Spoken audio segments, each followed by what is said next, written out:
When nature decides to strike, even the strongest hunters become prey.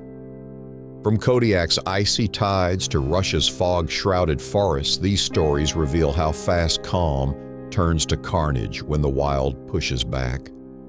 Grizzlies, tigers, and storms collide with human pride, leaving only chaos and blood in their wake.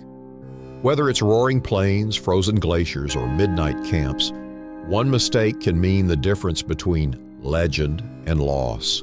Watch till the end. It was October 10th, 2025, and the dawn broke cold and gray over Kodiak Island, Alaska. The wind rolled in from the sea, carrying the sharp scent of salt and fish across the rocky tidal flats. 8 experienced hunters stood knee-deep in the frigid water, their breath clouding in the mist.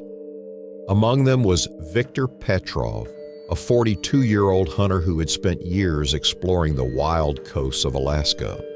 He was known for his calm focus and strength under pressure. Alongside him were his longtime companions, men he trusted with his life. They had come together for a late-season bear hunt, hoping to track one of the massive brown bears feeding on the last runs of salmon. Each man carried a heavy rifle. Some had .338 Winchester mags, others lever-action .4 5-70S. Their gear was packed tight, loaded with supplies for the day ahead. They moved cautiously through the shallow estuary where the cold water bit at their legs, and the fog hung thick enough to hide everything beyond a few feet. The tide was turning, and waves lapped against their boots, pulling at the sand beneath them. The silence was uneasy. No gulls cried, no fish splashed, and the only sound was the low hum of the ocean wind. The hunters knew that in this season bears grew bold. Food was scarce, and hunger made them unpredictable. Still, the men pressed on, confident in their rifles and their experience. As they reached a narrow stretch of rocky flats near a cluster of drifted snowbanks, Viktor raised his binoculars, scanning the shoreline. The fog shimmered and shifted. Something massive moved behind the rocks, but the haze made it impossible to see clearly. The men paused, tightening their grips on their weapons. Then, without warning, the silence broke. From behind a mound of snow and kelp, an enormous Kodiak bear exploded into view. It was unlike anything they had ever seen. Its fur thick and dark, its muscles rolling under its weight as it charged through waist-deep water. At over 1,700 pounds, the bear moved with shocking speed. The first hunter barely had time to react before the bear's massive paw struck him, sending him sprawling into the icy tide. Chaos erupted. Rifle shots cracked through the air, echoing off the cliffs. Viktor fired a round into the fog, the recoil jolting through his shoulder. Another hunter screamed as the bear crashed through the group, the sound of splashing water mixing with the deep growl of the predator. The hunters tried to retreat, but the slippery rocks and rushing tide slowed every step. The beast moved like a force of nature. It swiped again, tearing through packs and breaking rifles. Men fell one by one, the water stained dark beneath the churning foam. In less than 3 minutes, 6 hunters were down, some motionless, others trying to crawl through the freezing shallows. Viktor and one other man stumbled toward the cliffs, slipping on wet stones, their hearts pounding as the bear turned toward them once more. The fog thickened again, swallowing the scene in gray. Then, as suddenly as it had come, the bear disappeared into the mist, leaving behind the broken remnants of what had been a confident hunting team. Viktor and the last surviving hunter stumbled across the jagged rocks, their boots slipping on the wet surface. The cold air tore through their soaked clothes as they scrambled toward higher ground. The sound of the waves crashing below mixed with their ragged breathing. Behind them, the fog rolled thick and heavy, swallowing the view of the flats where their friends had fallen. Every step sent pain through Victor's legs, but he kept moving, driven by pure instinct. The silence that followed felt even worse than the chaos that came before. They reached a narrow ridge overlooking the estuary. From there, Victor looked down at the water below. Pieces of gear floated in the shallows, packs, broken rifles, and torn clothing. The tide was slowly pulling everything away. The scene was too quiet, too still. No movement, no sound from the massive bear that had vanished into the fog moments earlier. It was gone as suddenly as it had appeared. Victor tried to steady his hands. His rifle was bent, its barrel cracked from the earlier struggle. His companion was bruised and bleeding, his coat torn by claws. They stood motionless, scanning the fog, afraid that the creature might return. Minutes stretched into what felt like hours before the tide began to pull back, revealing the flattened trail where the bear had charged through. The mud was churned and deep, littered with wide prints that sank several inches into the wet ground. The two men started their slow climb inland. The terrain was slick with seaweed and frost, and every sound made them flinch. Their minds replayed the brief attack over and over, the rush of water, the impact, the screams. 6 men gone in less than 3 minutes. It hardly seemed real. By the time they reached the tree line, their bodies were numb, their hands swollen and stiff from the cold. As the light faded, they found shelter near a cluster of boulders. Neither spoke. They huddled in silence, listening to the wind and the faint crash of waves below. Every gust of air carried the faint scent of salt and blood. It felt as if the island itself was holding its breath. When dawn finally broke, the fog began to lift. The shoreline was a field of destruction. Broken rifles, shredded packs, and torn waders were scattered across the rocks. The remains of the slain hunters were half covered by the rising tide. Victor forced himself to look away. He knew they could not carry anyone back through the freezing water. The bear was nowhere to be seen, but its tracks led back toward the snowbanks, a reminder of its power and speed. Rescue teams arrived later that day after a distress signal was sent from the ridge. The survivors were found cold, shaking, and covered in bruises. The investigators concluded that the hunters had been caught in a perfect storm: thick fog, deep tide, and the presence of one of the largest bears ever recorded on Kodiak Island. They noted the attack had lasted less than 3 minutes, but left devastation that would never be forgotten. Victor never returned to Kodiak. For him, the memory of that morning stayed sharp, as clear as the cold air that had burned his lungs. He spent his later years warning others that, in the wild, experience means little when the balance shifts, and nature decides to remind man who truly rules its domain. The fog still drifts across those flats each October, and locals say that when the tide is low, you can hear faint echoes of splashing water and heavy footsteps fading into the mist. It was October 17th, 2024, deep in the cedar forests of Primory, Russia. The air was cold, the ground slick with frost, and fog drifted in steady waves between the trees. 3 hunters, Sergei Antonov, Dmitry Volkov, and Ivan Petrov, had been tracking late-season wild boar since dawn. They were seasoned woodsmen who knew the rhythm of the taiga well. Sergei, a quiet man in his late 40s, led the group with years of experience hunting across Siberia.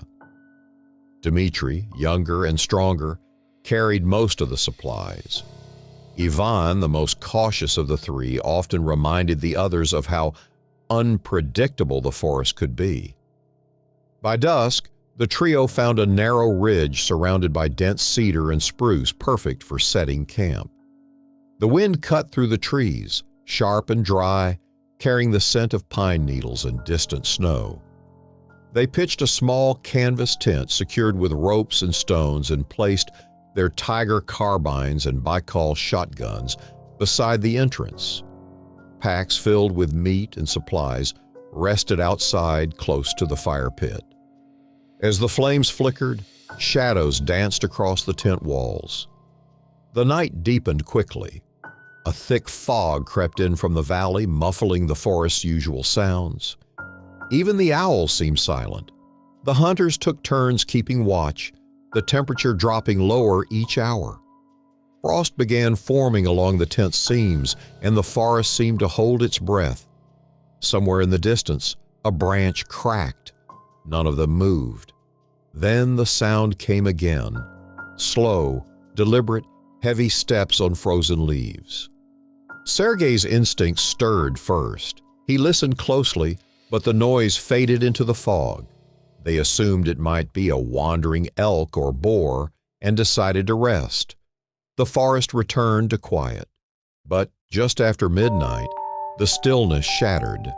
A faint rustle brushed against the outer tent, followed by a deep, low huff. Before they could react, something massive struck the side of the canvas. The entire tent shuddered violently as sharp claws ripped through the fabric, sending a spray of torn threads and frost into the air. The men scrambled to reach their weapons, but the confined space left little room to move.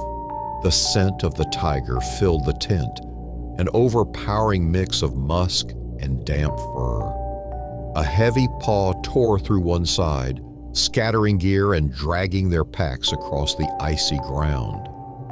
The beast's outline moved swiftly, massive and silent except for the sound of its breathing. Dmitri swung his shotgun upward and fired through the fabric. The blast lit up the fog and a deep growl followed. For a moment, everything went still. The tiger had been hit, but it did not stop. Another violent strike tore the corner of the tent open completely. The hunters rolled aside, tumbling into the cold, wet dirt. The fog thickened, making it nearly impossible to see beyond a few feet. The shape of the predator loomed briefly in the mist before disappearing into the shadows, leaving the camp in chaos. The camp was silent except for the faint echo of the tiger's retreating steps. Steam rose from the torn ground where the fire had died, and the once sturdy tent now lay collapsed, its poles bent and fabric shredded. Sergei, Dmitri, and Ivan stood motionless for several seconds, their breath visible in the cold air, listening to the deep rhythm of their own hearts. Every sound in the fog felt amplified. The crack of distant branches, the slow hiss of wind through the cedars, the faint crunch of heavy paws fading into the forest. Dmitri's shoulder burned from the recoil of his shotgun, and his arms trembled as he tried to steady his weapon again. Sergei's hand was bleeding where a claw had torn through the tent and grazed his skin. Ivan's face was pale as frost, his pulse still racing. The smell of gunpowder mixed with the sharp scent of pine and the musky odor the tiger had left behind. When the silence stretched on too long, Sergei motioned toward the gear scattered across the slope. Their supplies were half buried in mud and frost. Torn sleeping bags, spilled cartridges, and ripped fabric were spread over several meters. One of the packs had deep claw marks running through the outer layer, the fabric shredded cleanly as though cut by knives. The tent entrance was gone entirely, and pieces of canvas flapped weakly in the wind. Cautiously, they gathered what they could. Dmitri found the first blood trail near the edge of the ridge, a thick smear against the rocks where the tiger had turned after the shot. The color was dark and heavy, proof that the slug had struck deep into its shoulder. But the trail vanished quickly into the fog, blending with frost and pine needles. They knew better than to follow. A wounded tiger was unpredictable and capable of circling back. Instead, they moved closer together, backs facing outward, scanning every shape in the mist. The taiga around them seemed endless, each tree standing tall and unmoving. Every gust of wind felt like a warning. The ground beneath their boots was slick and uneven, forcing them to step carefully as they repositioned near the remnants of the campfire. The flames were gone now, leaving behind only glowing embers. Sergei poured snow over the coals, then reached for his pack, checking that his rifle was loaded. Minutes passed like hours. The forest did not return to normal. No birds called, no branches creaked, only the whisper of fog shifting through the cedars. The men could sense it still watching, hidden somewhere beyond the ridgeline. They decided to wait until first light before moving. None of them dared sleep. Each kept his weapon in hand, eyes fixed on the darkness beyond the camp.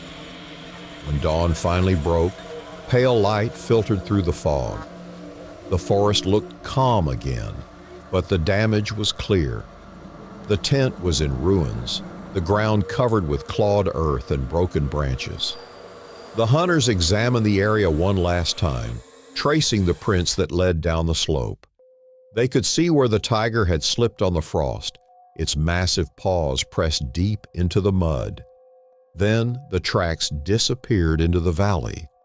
By the time they descended the ridge, exhaustion and disbelief weighed heavily on them. Their clothes were torn, their bodies bruised, and their nerves stretched thin. When they finally reached the logging road where their vehicle waited, none spoke a word. They left the mountain behind without looking back. In the following days, forest officers investigated the site and confirmed tiger activity in the area.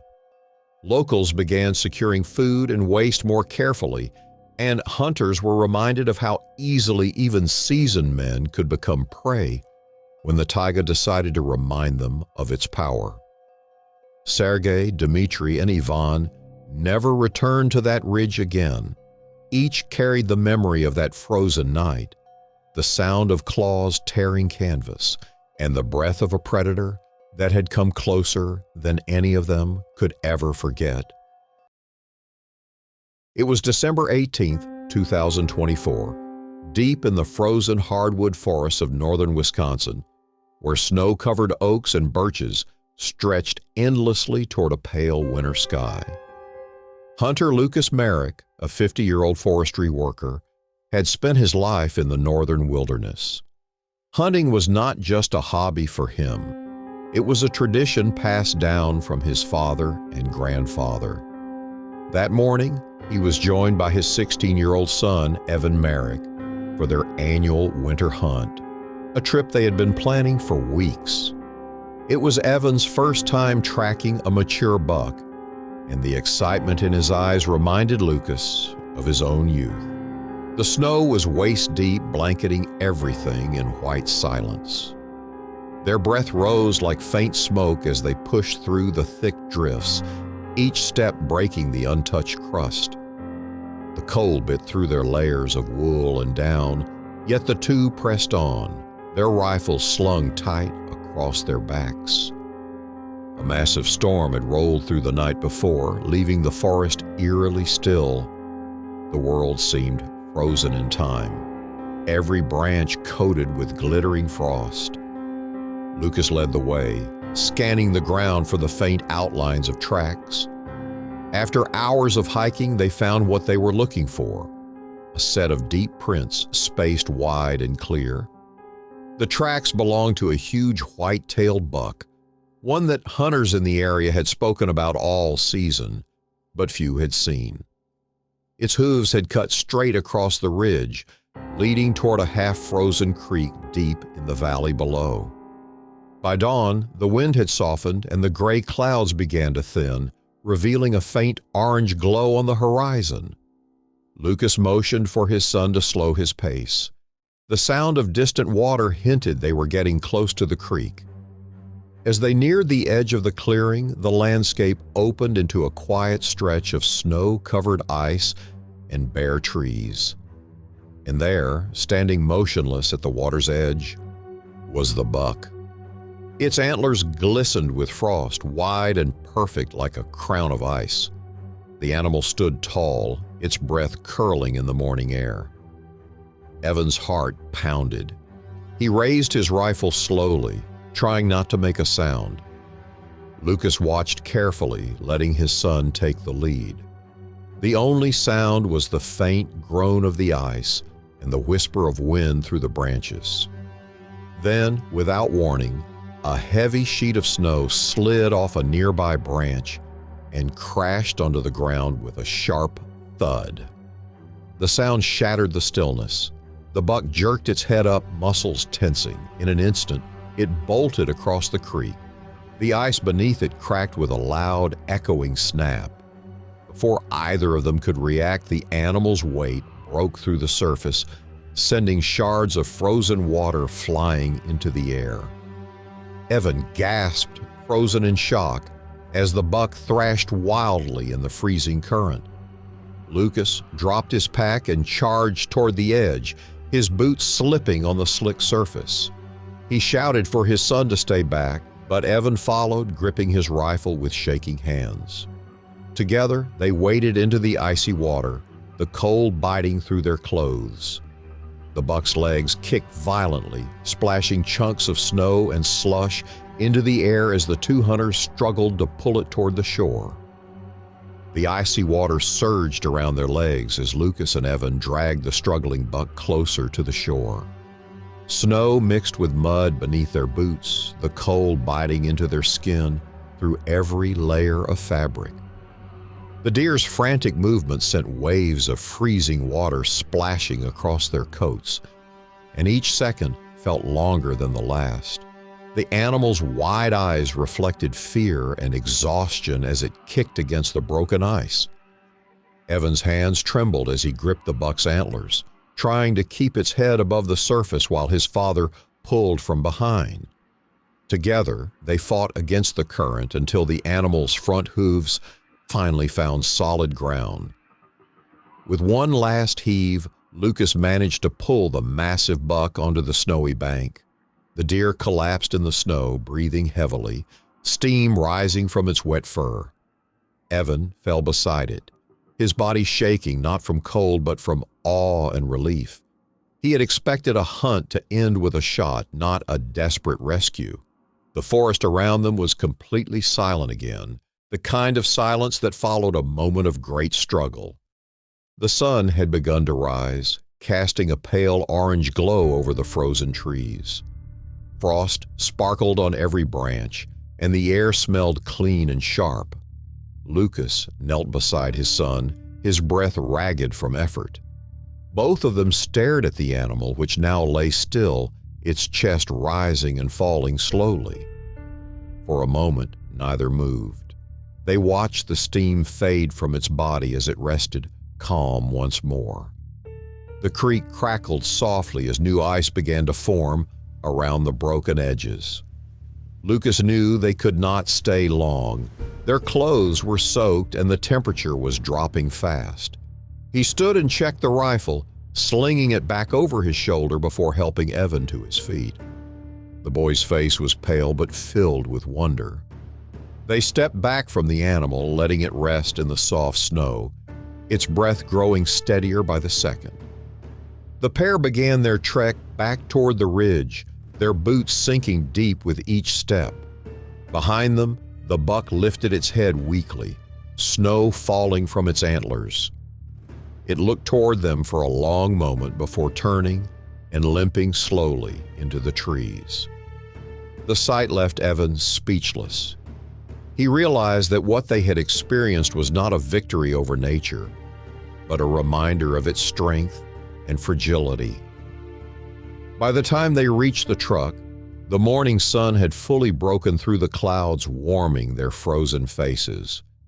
They sat quietly, the heater blasting against their soaked clothes. Neither felt the need to speak. The forest, which had seemed harsh and unfeeling hours before, now felt alive with quiet power. Every gust of wind through the trees seemed to carry a lesson. In the days that followed, Evan often replayed the memory in his mind. the sound of cracking ice, the weight of the struggling animal, and the look in its eyes as it disappeared into the snow-covered woods. The hunt had changed him. It was no longer about trophies or triumph, but about respect for life in its purest form. Lucas noticed it too. His son moved differently after that morning, with more care, more patience, as if he finally understood the balance between hunter and wilderness. Winter would come again, and the woods would call them back, but the memory of the snowbuck, the fight against the cold, the shared effort to save rather than conquer, would stay with them forever, etched into the frozen heart of the northern forest. It was September 14th, 2025, deep in the icy reaches of Alaska's Wrangell Mountains. The morning light barely touched the jagged peaks as three experienced hunters, Evan Rhodes, Mark Callan, and Derek Holt, prepared their climb across a melting glacier. They had spent over a week in the wild tracking Dall sheep during the late hunting season. Each man carried a .300 Winchester Magnum rifle, ice axe, and climbing gear, their packs heavy with food, ropes, and survival tools. Years of hunting together had built trust among them, but the Alaskan wilderness always demanded respect. Evan, the most seasoned of the three, led the group across the ice field.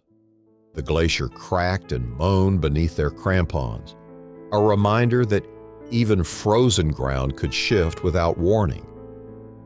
Mark followed close behind, checking the horizon through binoculars, while Derek adjusted their path using a handheld GPS. The air was biting cold, and the wind swept through the mountain pass, carrying fine crystals of snow that stung their faces. As the morning passed, fog began to roll down from the higher ridges, thick and heavy, reducing visibility to almost nothing. The hunters pressed forward cautiously, each step measured and slow. Their breaths came out in short bursts, the silence broken only by the sound of metal spikes scraping against ice. Somewhere in the distance they heard the faint bleating of sheep, echoing between the cliffs. It was a good sign, proof that their quarry was close. By early afternoon they reached the base of a narrow ice fall where the glacier sloped sharply downward. The surface was slick, streaked with patches of blue and gray where the snow had melted. Evan knelt, examining a small patch of red staining the ice. It was dried blood, likely from a wounded sheep that had stumbled across the glacier earlier that morning. They followed the trail carefully, unaware that the scent of blood was not only guiding them, but also attracting something else. The fog grew denser, curling around them like smoke. Then a sound broke through the wind, a deep, rumbling growl that froze them in place. It was close, far too close. Before they could react, a massive shadow moved from the mouth of a nearby ice cave. Out of the swirling mist emerged a huge grizzly bear, its fur dark and wet, steam rising from its body in the cold air. The animal's eyes locked on the hunters, nostrils flaring as it caught the scent of the blood-stained packs on their backs. For a moment, no one moved. Then, Mark tried to raise his rifle, but his boots slipped on the smooth ice. He fell hard, sliding several feet toward a gaping crevasse. The bear roared and charged, claws tearing through the snow. Evan shouted for them to scatter, firing his rifle in reflex. The first shot grazed the bear's massive shoulder, but it only made the beast angrier. It swiped at their packs, sending gear skidding across the ice. Derek stumbled, dropping his weapon as the bear reared on its hind legs, towering above them. The hunters' hearts pounded as they scrambled to regain footing on the treacherous slope, their shouts swallowed by the howling wind. Evan steadied his rifle against the shifting ice as the bear roared again, the sound echoing through the glacial canyon. Derek had managed to scramble behind a mound of packed snow, while Mark, still sliding, swung his ice axe and caught the edge of a ridge, stopping just above the dark crevasse. The bear turned its attention to Evan, lowering its head and charging forward through the fog. He fired again, the recoil jolting his arm. The bullet struck the bear's shoulder, spraying ice and fur into the air. The massive creature spun, growling in rage, and slammed a paw against the hunter's drop packs, sending equipment skidding across the ice. The glacier trembled beneath their boots, cracks spreading like spiderwebs across the surface. Derek regained his footing and lifted his rifle, firing toward the ridge where the animal stood. The sound thundered through the fog, startling a flock of birds that scattered into the gray sky. The bear paused, panting heavily, blood streaking its thick fur. For a moment, it seemed ready to charge again, its body tense and powerful. Then, with a deep snort, it turned and disappeared behind the ridge, melting into the mist as if the mountain had swallowed it whole. Silence returned, broken only by the wind. The three men stood motionless, their breathing ragged and shallow. Evan could feel the sting of cold air burning his throat. Mark climbed back up from the ledge, his gloves torn and his shoulder bruised. Derek's hands shook as he gathered their scattered packs, his movements quick and nervous. Every second felt uncertain, as though the creature might return at any moment. When they finally began moving again, the climb back to firmer ground was slow and grueling. The glacier had become slick with a thin layer of melting ice, forcing them to drive their crampons deep with every step. Each time the wind shifted, they flinched, expecting the bear to reappear. By the time they reached solid rock, their faces were pale, their muscles weak from exhaustion and fear. The ridge below was marked by claw gouges and blood stains, evidence of the violent struggle that had nearly ended in disaster.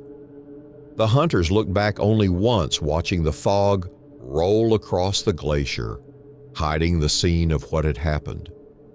None of them spoke for a long while. When they finally reached camp hours later, their nerves were still raw. They cleaned their rifles and packed quietly, aware that the wilderness around them held power far greater than their weapons. The next morning they left the mountains early, the storm clouds gathering once more over the ice. Though no one was killed, each man carried home the same silent understanding. On the glacier, even the most skilled hunters could become prey in a matter of seconds. It was August 17, 2021, on the wide northern plains of Montana, where the land stretched endlessly under a restless summer sky. Two hunters, Caleb Hartman and Dane Foster, rode side by side through tall grass that shimmered with rain. Both were lifelong friends and experienced outdoorsmen, known among local ranchers for their skill with horses and their patience during long hunts. Caleb, the older of the two, had spent much of his life guiding visitors through the prairie, while Dane, younger and full of energy, had grown up listening to stories about the great herds that once ruled the plains. That morning the storm had passed, leaving behind damp air and the faint smell of ozone. The horizon glowed orange where the sun broke through layers of gray clouds. Their goal was simple: to track a small herd of American bison that had been seen grazing near the foothills. Each man carried a .45-70 lever-action rifle and a sidearm, both secured to their saddles. The grass was slick, their boots soaked as they guided their horses through puddles that reflected the changing sky. The land around them was beautiful, but deceiving. The quiet could turn fierce in seconds, and both men knew how unpredictable the prairie could be after a storm. The air hung heavy, thick with humidity.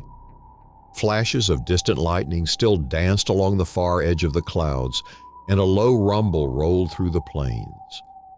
After several hours of steady tracking, Caleb spotted faint movement in the distance, a dark cluster moving slowly over the ridge. It was the herd, perhaps a dozen bison, grazing near a shallow ravine. Their coats glistened with rainwater and their sheer size was humbling. Each bull weighed nearly a ton, their horns curved and powerful. The hunters slowed their pace, guiding the horses closer but keeping a respectful distance. For a while, everything remained calm.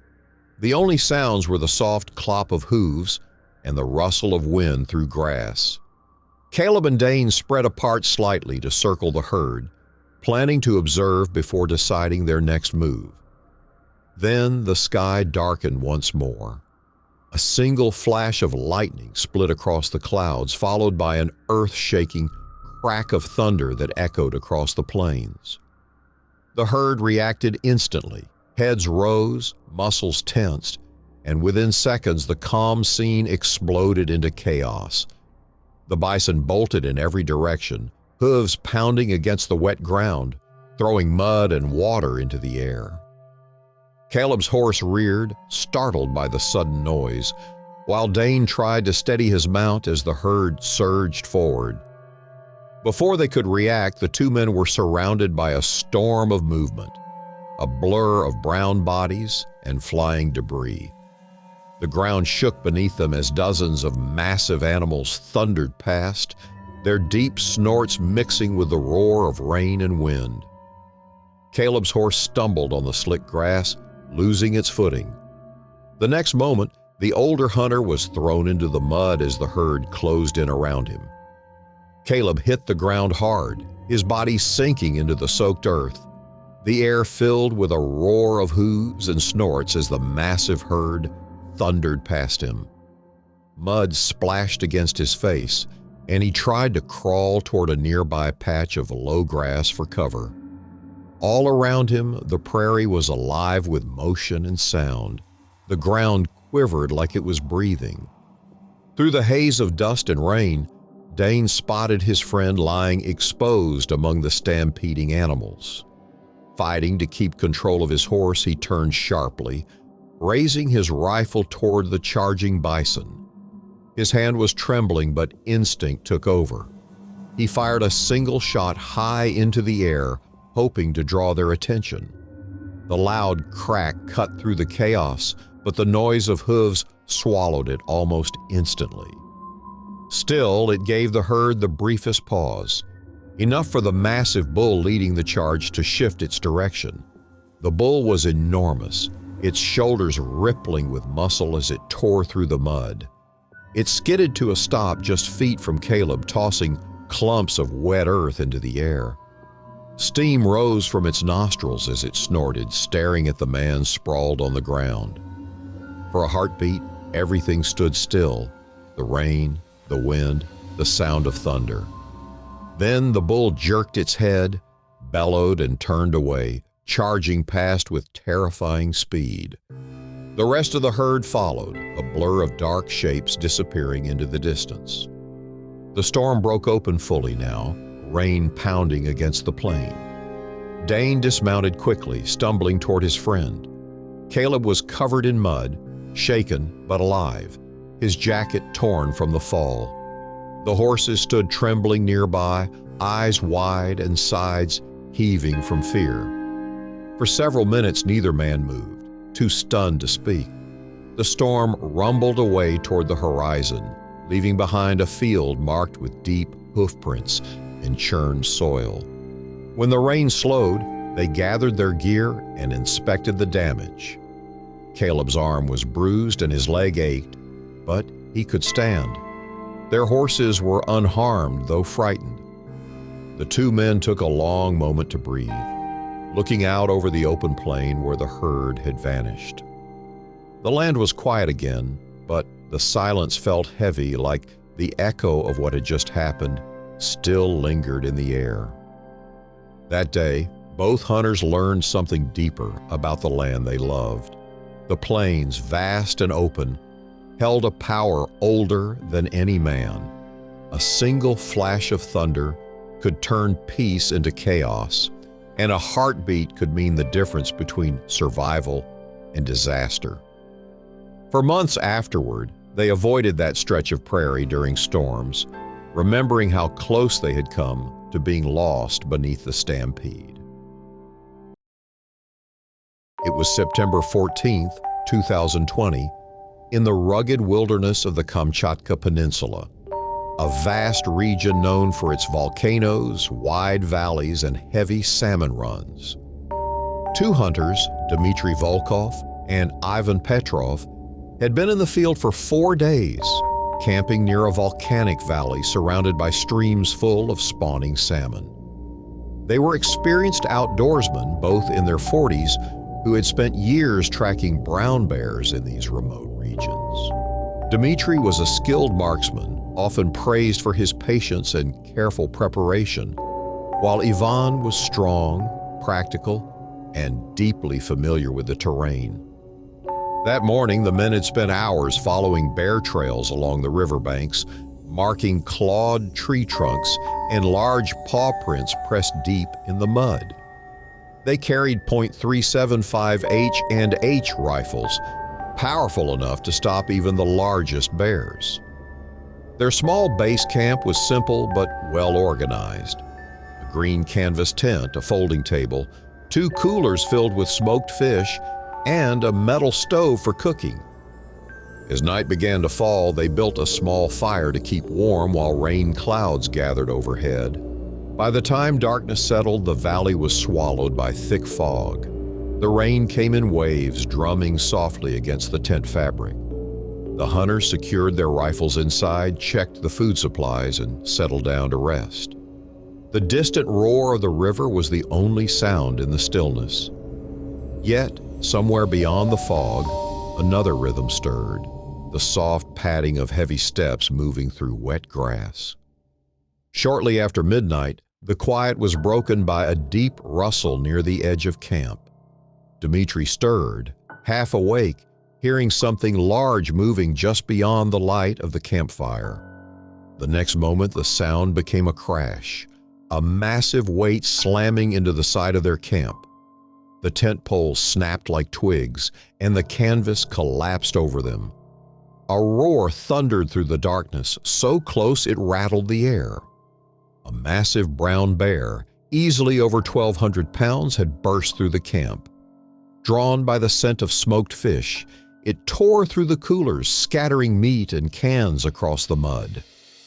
Dmitry clawed his way out from under the collapsed tent, his hands slipping on the wet ground. The bear turned toward him, its breath hot and heavy in the cold air. It lunged forward, striking out with a paw that tore through his jacket, grazing his shoulder and spinning him backward. Ivan scrambled to his feet, heart racing, and grabbed his rifle from the fallen gear pile. The bear turned again, snapping at the overturned stove, metal clanging against its claws. Its eyes glowed in the flicker of the firelight. Ivan aimed, rain streaking down his face, and pulled the trigger. The echo rolled across the valley, a deep, sharp crack that cut through the fog. The bullet struck the bear square in the chest. It reared up, roaring in pain and rage, shaking its massive head before stumbling back toward the tree line. The sound of its labored breathing faded slowly into the mist, until only the rain and wind remained. The men stood still for several seconds, soaked, trembling, and breathing hard, surrounded by the wreckage of their once orderly camp.